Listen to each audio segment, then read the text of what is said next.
So I'm going to share, if you've been scrolling through X or TikTok, you probably saw these viral.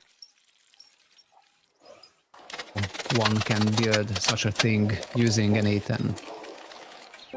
And then I'm going to first break it down, the concept of how to build this, and then I'm going to show you the exact workflow, how that works. So if you are like me, you probably,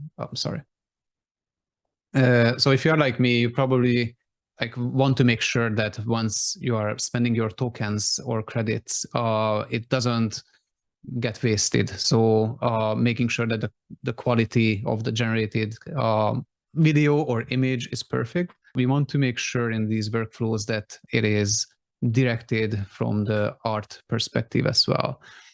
This is why when we are working with video creation, if we imagine the final video, we extract some of the keyframes that we want to create, and then we generate the videos in between those keyframes.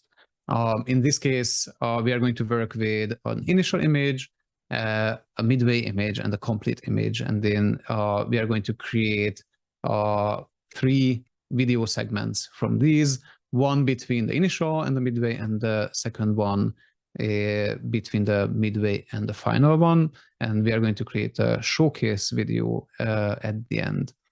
So you can see that we take the first image, that like the final visual, what we imagined, and we generate a prompt for it, and we are rendering the image.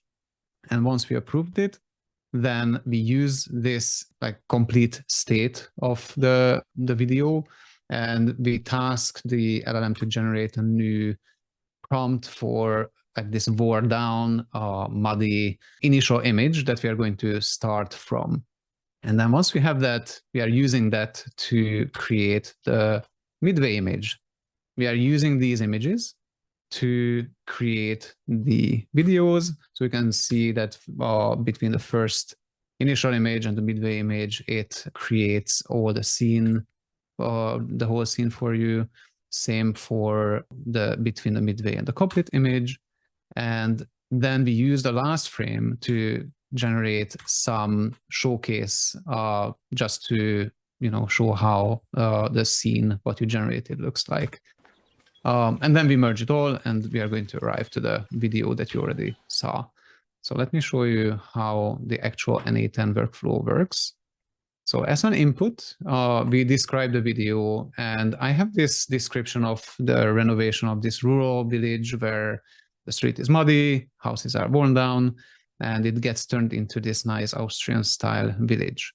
And once I submit this, it generates the final image. And you have the option to approve, or you can also edit the prompt. So this is the prompt that the large language model generated for us. So you can go ahead and do some edits, submit it, and once you are happy with the result, then you can approve it and move to the next one, which is going to be the one that is framed, that was generated for you. You can do the same human in the loop to make modifications to the image. And once you're happy with it, you move to the next phase where the mid image or the midway image is generated. And once you're happy with all of them, then the first segment between the initial image and the midway image, the first video segment is generated that you can check out. And if you're happy, you can go forward. Otherwise, you can make edits to the video prompt.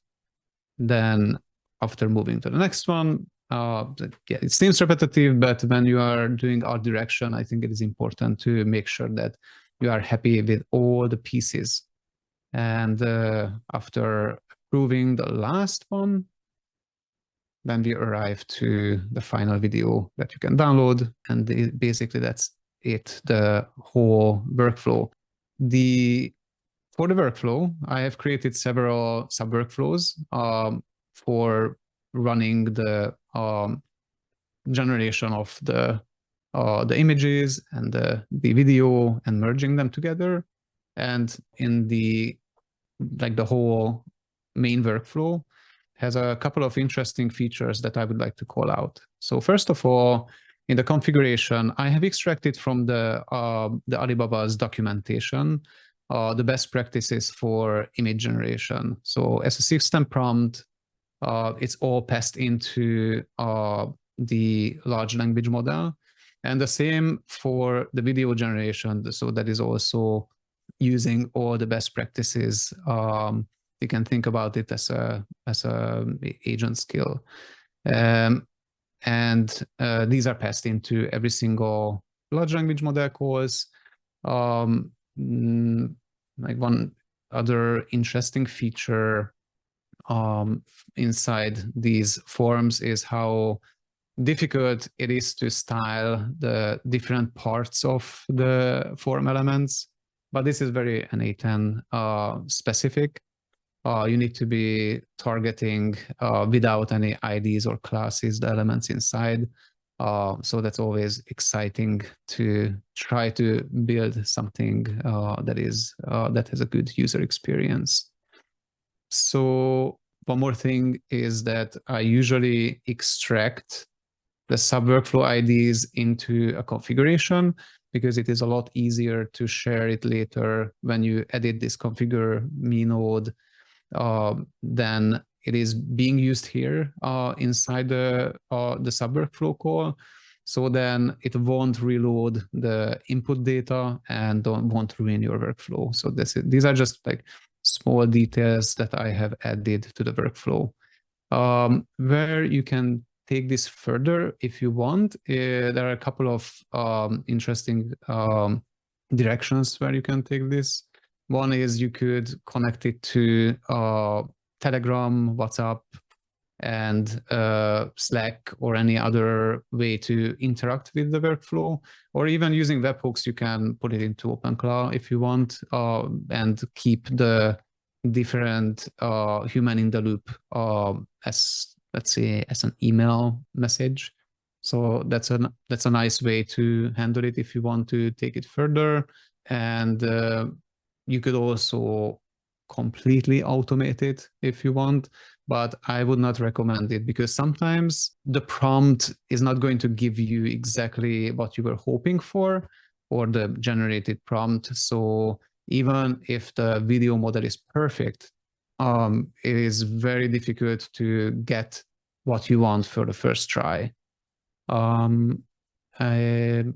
I did share, or I pushed the workflow, so it's under the gists on my GitHub, but I also share the workflow files with the Wan team. I think that is all I had.